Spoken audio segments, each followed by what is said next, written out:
The Shadow in the Pines, a Jersey Devil Tale. The Pine Barrens of New Jersey had always held an uneasy silence, too still, too watchful, like the forest itself was waiting for something to stir.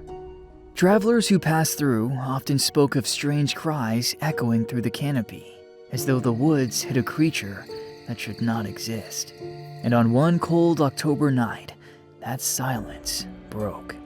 This is Whispers by Dark. Jacob Turner had never believed in the local legends, not the haunted lakes, not the ghost lights, and definitely not the Jersey Devil, the winged creature said to stalk the Barrens for nearly 300 years. He believed in things he could see, things he could photograph, which was exactly why he came to the forest in the first place. Jacob was a wildlife photographer working on a documentary about misunderstood American folklore. The plan was simple: spend a weekend alone in the Barrens, capture some eerie footage, and prove that the famous monster was nothing more than imagination.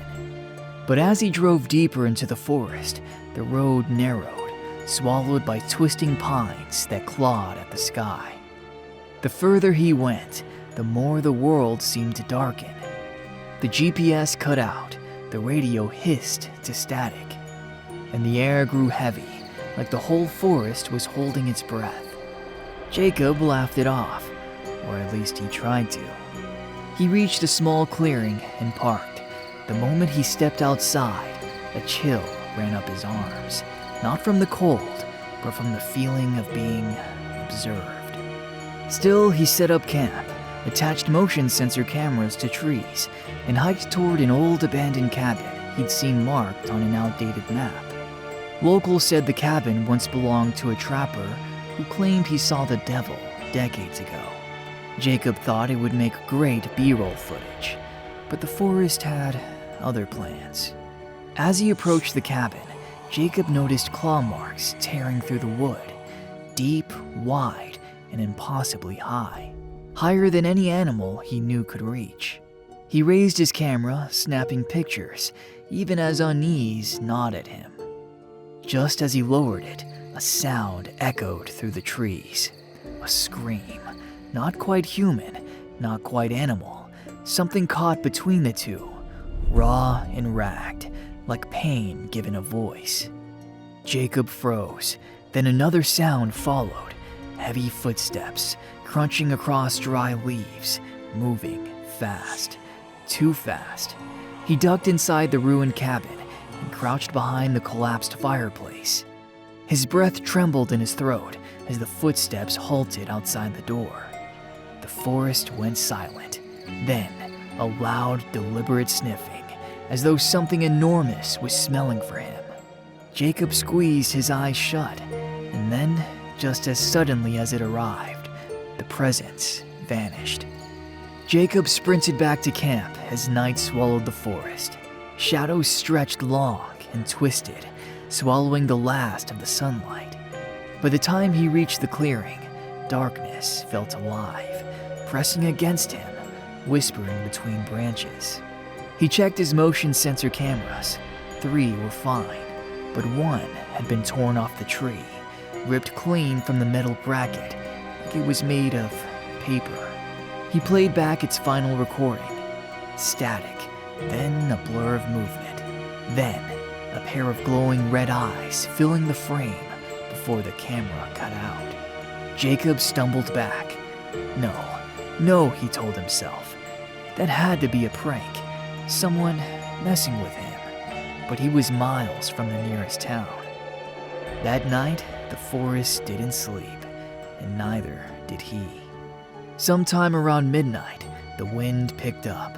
The pines swayed and groaned like old bones. Jacob sat in his tent, gripping his flashlight, when he heard it again. Thud, thud, thud. Heavy steps circled the campsite. Jacob held his breath. A shadow passed outside, tall and crooked, with a long neck and 2 curling horns. He bit his tongue to stop from screaming.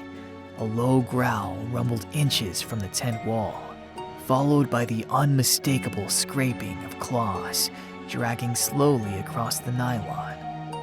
Jacob didn't move. He couldn't move. After a terrifying moment, the noise stopped. He waited an hour before daring to peek outside. Nothing, but the trees were watching. By dawn, Jacob had only one thought left: get out. He packed as fast as trembling hands allowed and bolted toward the trail leading back to the road. But the forest had changed. Paths he walked the day before were gone. Landmarks had vanished. Even the sun seemed dimmer, swallowed by the thick canopy.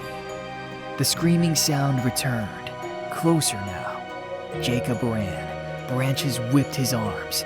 Roots tried to trip him, but he kept going, lungs burning, legs shaking.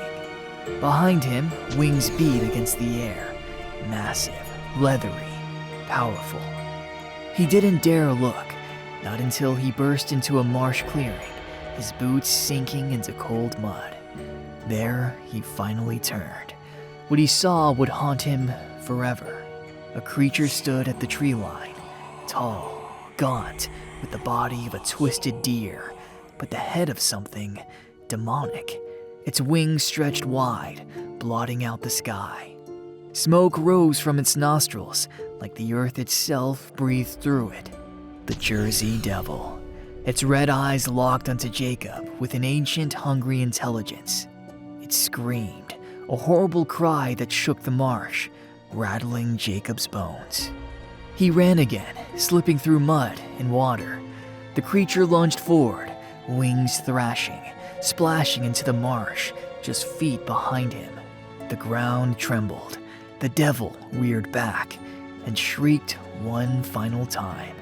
Before stopping suddenly at the marsh's edge, it refused to step deeper, as if an invisible boundary held it back. Jacob didn't question it. He sprinted toward the thinning trees and didn't stop until he reached his car. When he finally made it to the nearest ranger station, Jacob tried to explain what he saw. They listened politely. They nodded slowly, and then they told him what many had learned before. The Pine Barrens don't like visitors, and sometimes the devil makes sure they don't return. Jacob left New Jersey the next morning, but every so often, when the world turns quiet, he swears he can still hear that scream, echoing in the dark, calling him back to the forest that almost claimed him. And somewhere deep in the Barrens, the Jersey Devil awaits. Thanks for watching. If you like this video, like and subscribe so you don't miss out on future content. And you stay safe out there, folks, and we'll see you in the next one.